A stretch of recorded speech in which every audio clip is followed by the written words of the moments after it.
lagi.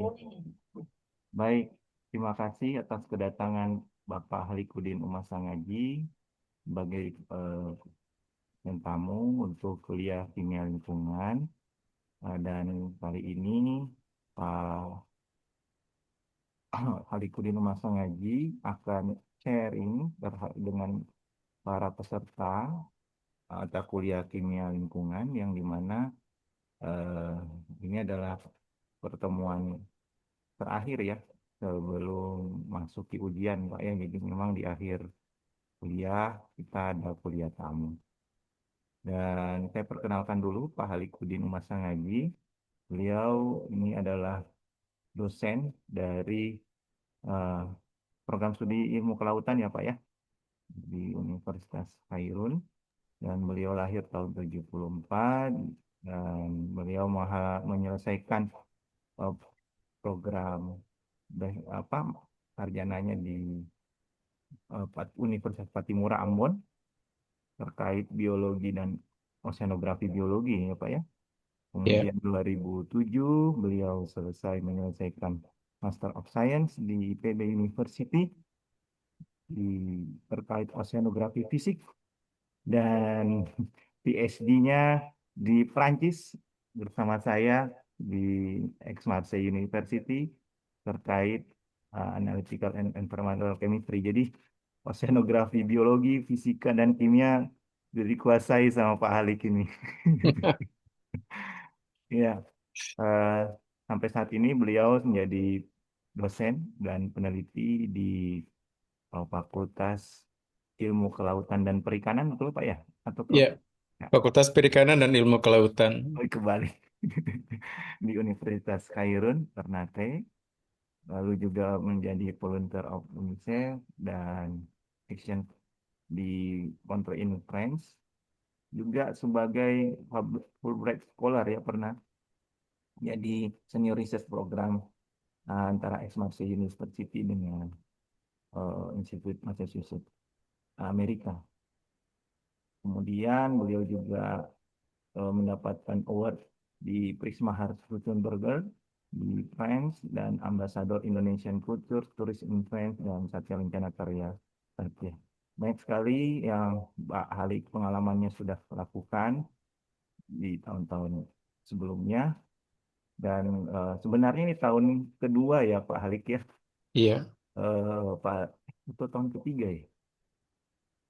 itu Ini udah Pak tahun Halik ketiga. pernah Pak Halik pernah sharing dengan kami di kimia. Itu 2024, Mas. Ya, 2025 nggak ada karena efisiensi kemarin itu ya, jadi nggak kita di jadi ke sana ya. sana. Hmm, Kalau sekarang efisiensi jadi akhirnya kita online aja. ya, jadi oh, Pak Halik pernah mengisi kuliah tamu mata kuliah kimia lingkungan, kemudian kimia analitik lingkungan juga pernah, dan sekarang kimia lingkungan kembali.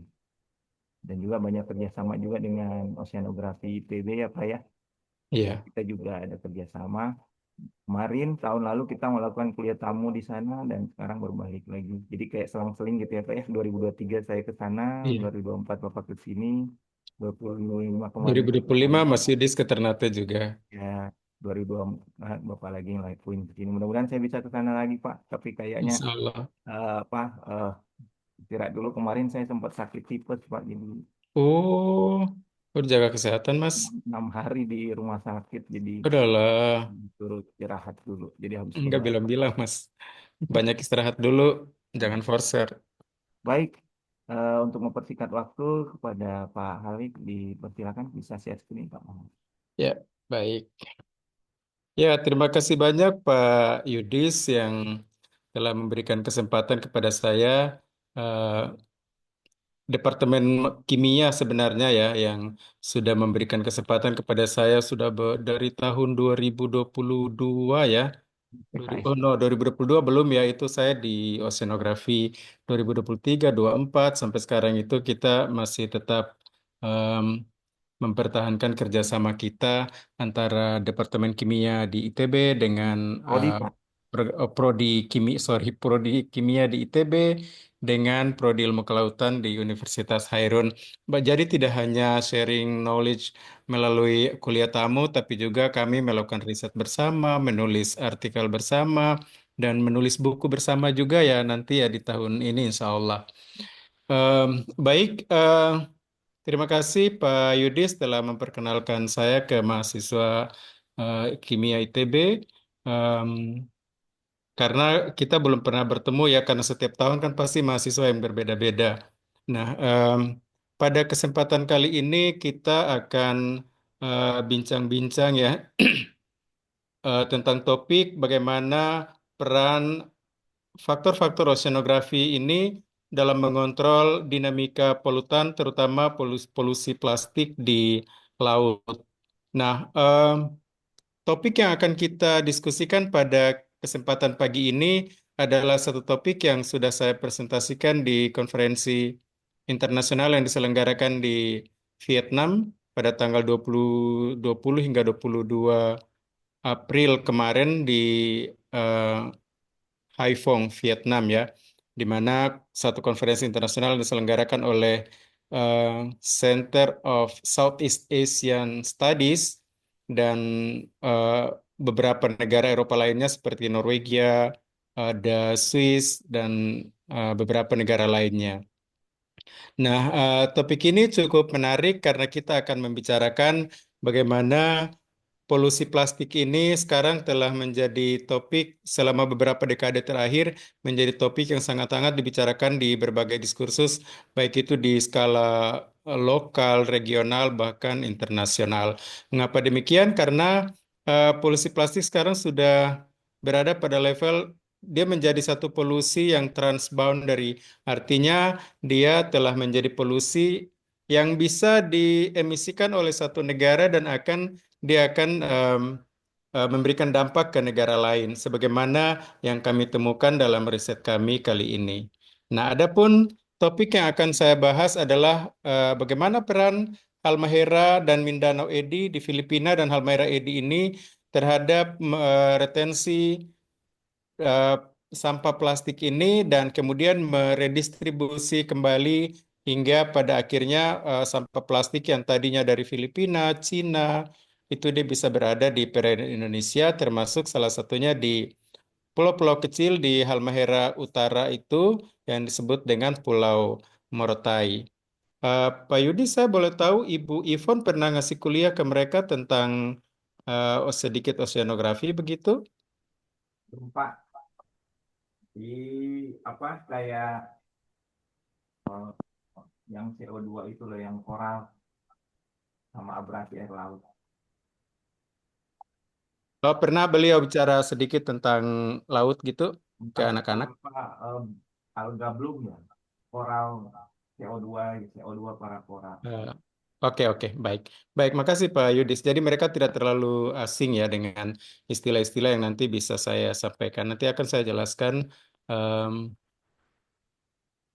nah, jadi eh, sebenarnya permasalahannya adalah bahwa berdasarkan hasil riset terkini, ada citasinya di bagian bawah slide. Apakah semua bisa mendengar saya dengan baik dan slide-nya juga bisa terlihat dengan baik? Ya, baru Bisa, Ya, Pak. ya, oke. Kita lanjut ya. Jadi, em, berdasarkan hasil riset terkini itu menunjukkan bahwa ternyata sampah plastik yang berada di laut itu 80% itu bersumber dari daratan ya. Jadi meskipun berarti ada 20% dia berasal dari aktivitas di laut. Misalnya pelayaran, kemudian ada kepelabuhanan dan lain sebagainya yang bisa mengemisikan sampah plastik ini bisa sampai ke laut yang nantinya pada akhirnya ada yang dia bisa stranded ke pantai. Nah, aktivitas-aktivitas yang bisa memproduksi plastik ini eh, antara lain bisa dari kegiatan urban, perkotaan, pusat komersial, kemudian ada industri konstruksi dan lain sebagainya. Selain itu juga ada mismanage yang sebagaimana yang kita tahu bersama di Indonesia em, ada konsep yang dikenal dengan EPR atau Extended producer responsibility, namun dia berjalan masih kurang baik di Indonesia. Kita lihat bahwa di beberapa negara itu sudah berjalan dengan baik sehingga sampah plastik di lingkungan itu lebih minim dibandingkan di Indonesia. Misalnya di Malaysia, Singapura, meskipun mereka juga penduduknya mungkin lebih sedikit dari kita, tapi kesadaran mereka dan kesadaran produksi plastik ini nih lebih tinggi di negara mereka dibandingkan di kita, di mana apalagi daerah pulau-pulau kecil seperti di Indonesia, belum sampah yang diproduksi secara lokal maupun kiriman sampah dari negara tetangga lainnya. Nah, dari melalui aktivitas-aktivitas manusia di daratan tadi itu, eh, beberapa faktor klimatologi seperti hujan, runoff, dan lain sebagainya, akhirnya sampah-sampah ini dia akan masuk ke laut. Nah, riset membuktikan bahwa sekitar 11 metrik ton dari sampah plastik itu setiap tahun itu dia masuk ke laut di mana 80% dia berasal dari daratan, ya. Kemudian ada sekian persen itu em, dia akan didistribusikan kembali ke pantai. Nah, kira-kira permasalahan dari sampah plastik ini tuh apa ke ekosistem laut? Yang pertama, kita tahu bahwa beberapa ekosistem penting di ekosistem pesisir, misalnya terumbu karang, lamun, dan mangrove ini dia akan menerima dampak yang begitu besar dari sampah plastik, baik itu dari makro hingga suatu ketika makroplastik ini akan mengalami degradasi menjadi mikroplastik. Nah, di sini ada sekitar 13 kali lipat itu ekosistem terumbu karang, misalnya dia akan mengalami peningkatan penyakit itu ketika dia terpapar oleh eh, sampah plastik atau mikroplastik ini dibandingkan tanpa terpapar oleh sampah plastik. Nah, itu hasil riset ya, itu dia menunjukkan bahwa sekitar 13 kali lipat dia akan berpotensi eh, men- menderita penyakit ya, beresiko penyakit ketika dia mengalami kontak langsung dengan makro maupun mikroplastik. Nah, selanjutnya sekitar 54% itu mikroplastik yang mana dia terdegradasi dari makroplastik itu akan ditransfer dari rantai makanan yang paling kecil hingga ke rantai makan ke tingkatan tropik yang lebih besar. Jadi mulai dari plankton, kemudian ikan kecil, ikan besar, hingga pada saatnya manusia yang mengkonsumsi ikan laut itu juga akan terpapar oleh mikroplastik dalam konsentrasi yang jauh lebih tinggi dibandingkan dengan yang dikonsumsi oleh plankton maupun ikan kecil. Selain itu juga resiko-resiko kita sebagai manusia yang mengkonsumsi garam laut, kemudian kerang dan lain sebagainya juga akan berisiko terpapar oleh mikroplastik ketika plastik ini telah mengalami dekomposisi, degradasi menjadi mikroplastik. Nah, apalagi kira-kira faktor berbahaya dari mikroplastik ini di lingkungan? Nah, bahwa perlu diketahui bahwa mikroplastik itu ternyata dia menjadi vektor.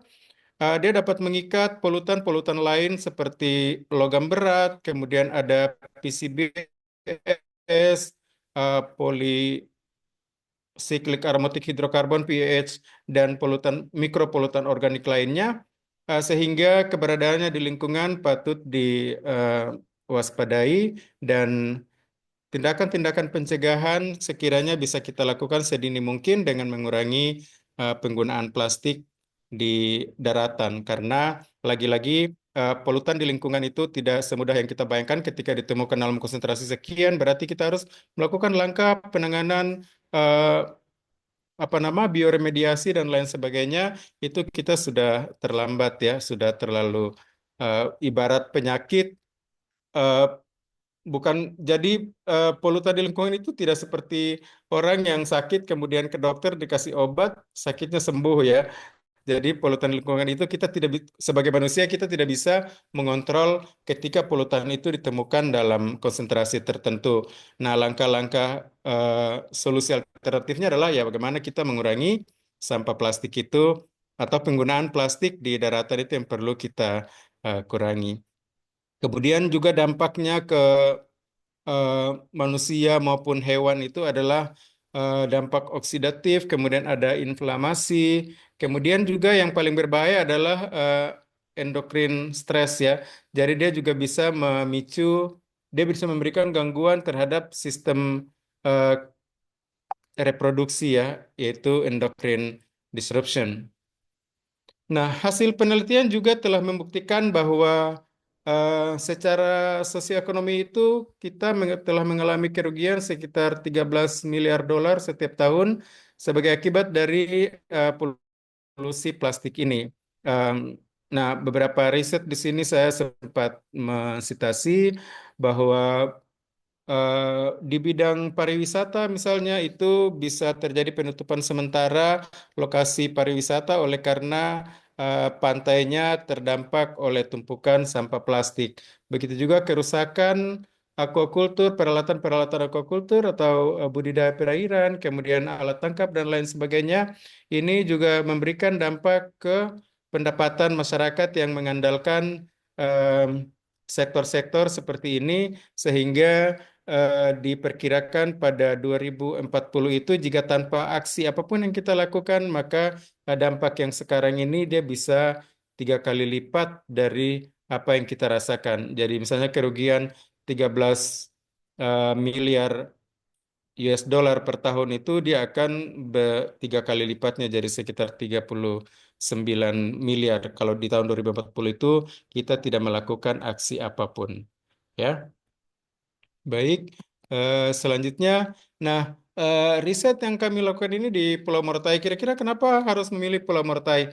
Nah, karena Pulau Morotai ini dia terletak sebagaimana pada gambar yang sebelah kanan itu, Indonesian True Flow yang disitasi dari Gordon 2001, itu Pulau Morotai saya letakkan di atas ada panah. Pulau Morotai itu dia terletak di bibir Pasifik bagian barat, di mana di lokasi terjadi dinamika oceanografi yang sangat intens pertemuan antara Halmahera Edi dan pertemuan antara arus utara Pantai Papua dan arus Mindanao dari utara, kemudian mereka menghantam daratan Halmahera sehingga ada yang Halmahera Edi itu dia akan membelok ke kanan, sedangkan Mindanao Edi itu dia membelok ke kiri dan terbentuklah apa yang dikenal dengan Halmahera Edi dan Mindanao Edi pada gambar sebelah kiri bawah oleh Casino, model yang dikembangkan oleh Casino pada tahun 2013.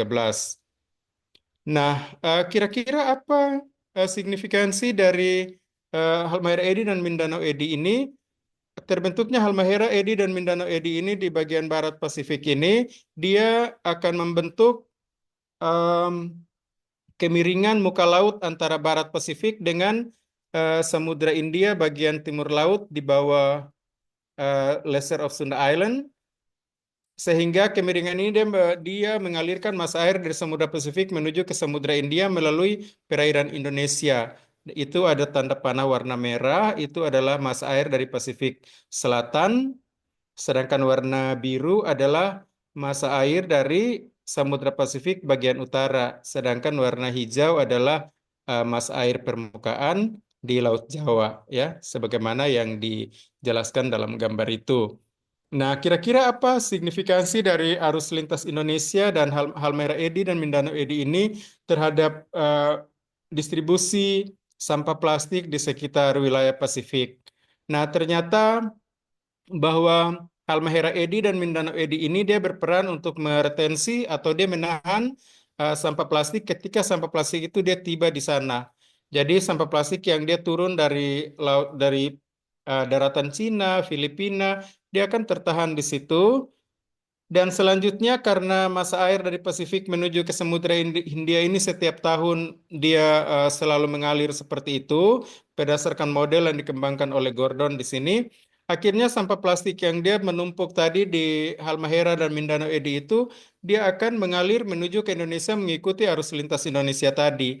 Akhirnya ada yang tertahan di Pulau Morotai ya, kemudian ada yang bahkan sampai ke Laut Banda, Laut Timur, dan hasil riset di terakhir di tahun 2026 itu ternyata sampah-sampah dari Cina dan Filipina Indonesia ini ada yang terdampar di Christmas Island di utara Australia, ya. Jadi eh, ini menjadi perhatian bersama tidak hanya di Indonesia tetapi perhatian secara global karena tidak lagi di wilayah ASEAN tetapi di Australia juga telah menerima dampak bagaimana distribusi sampah plastik ini telah menjadi satu eh, transboundary plastic pollution. Oke. Adapun tujuan dan harapan dari penelitian ini adalah bahwa dalam penelitian ini kami melakukan karakterisasi sirkulasi musiman arus permukaan yang ada di Laut Halmahera dan di em,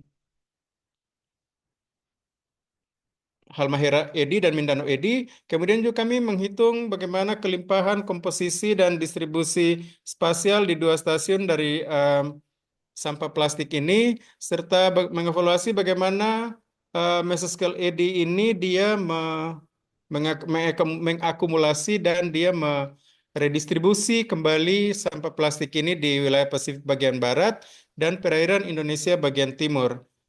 Kami juga sudah mengidentifikasi bukti-bukti bahwa sampah plastik yang kami temukan itu ternyata ada sekitar 20-30% itu ternyata berasal dari Cina, Filipina, dan Malaysia.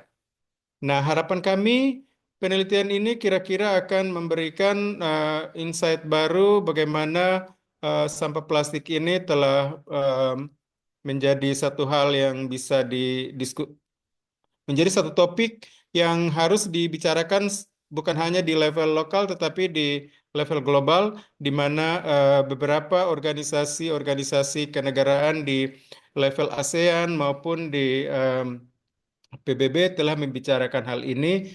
Konferensi-konferensi internasional telah mencoba untuk menjalin kerjasama agar supaya kira-kira bagaimana penerapan konsep IPR tadi bisa dikembangkan, bisa diimplementasikan secara sempurna sehingga um, meminimalisir dampak-dampak yang akan terjadi ke depan.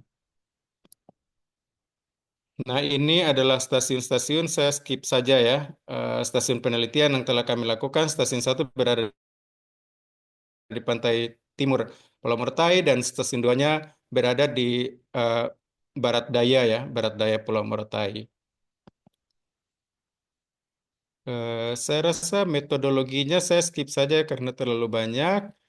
Eh, Kita langsung ke hasil. Nah, di sini kami menggunakan data dari Copernicus untuk melihat kira-kira seberapa besar kecepatan arus yang berada di Mindanao Edi dan Halmahera Edi ini selama tahun 2023, di mana sampling plastik ini kami lakukan pada bulan Agustus 2023 karena berdasarkan hasil-hasil riset sebelumnya itu ternyata di bulan Agustus atau musim timur itu arus arus yang berada di Halmahera Edi dan arus lintas Indonesia itu dia lebih kencang dibandingkan dengan tiga musim lainnya. Ya, jadi ini em, hasil dari riset kami dan kemudian kami cocokkan ternyata memang kami juga mewawancarai masyarakat sekitar bahwa ternyata pada bulan-bulan Juni, Juli, Agustus di musim timur itu biasanya sampah secara masif itu dia terdampar di pantai Pulau Morotai ini dibandingkan dengan tiga musim lainnya. Nah, ini adalah kecepatan arus di mana pada pada musim barat, Desember, Januari, Februari itu kecepatan arus hanya 41,44 cm per detik, sementara pada Juni, Juli, Agustus itu dia nyaris mencapai 1 meter per detik ya, jadi cukup tinggi. Sehingga ini diduga menjadi faktor pemicu bagaimana sampah plastik itu dia bisa hijrah dari Pasifik Barat, dari Filipina, Malaysia, dan Cina itu dia bisa turun sampai ke eh, perairan Indonesia, bahkan sampai ke Australia.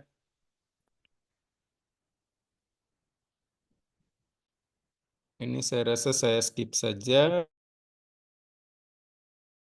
Jadi setidaknya tadi bahwa em, kedua EDI yang ada di Mindanao di Filipina maupun yang ada di eh, utara Halmahera itu. Jadi Halmahera Edi dan Mindanao Edi itu ternyata mereka berperan sebagai retensi atau penahan dari sampah plastik ketika ada yang masuk ke sana ya.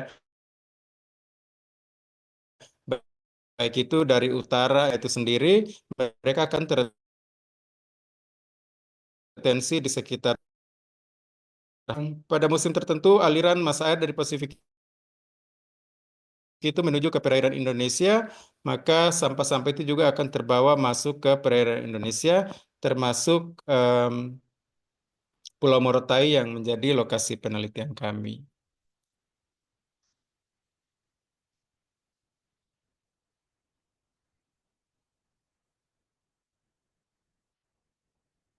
Dari hasil penelitian ini, kedua stasiun tadi ada stasiun satu di salah satu desa di pantai timur Pulau Morotai, kemudian ada di ibu kota kabupatennya di Armidok di Daruba. Itu kami menemukan bahwa ternyata sampah plastik di stasiun kedua yang berada di barat daya Pulau Morotai yang notabene-nya adalah ibu kota dengan populasi yang tinggi dan dia berhadapan dengan pulau-pulau kecil di depannya itu ternyata dia kelimpahan sampah plastiknya 35 kali lipat lebih tinggi dibandingkan dengan sampah plastik yang kami temukan di area yang lebih terbuka. Ini menunjukkan bahwa di area yang lebih semi enclosed, semi tertutup itu dia flushingnya kurang intensif sehingga dia cenderung sampah cenderung lebih terperangkap di area ini dibandingkan dengan stasiun satu yang dia lebih terbuka, proses flushingnya lebih intensif sehingga sampah-sampah yang menuju ke sana dia akan terredistribusi di mana dia agak tertutup karena ada pulau diapit oleh pulau-pulau kecil di bagian depan.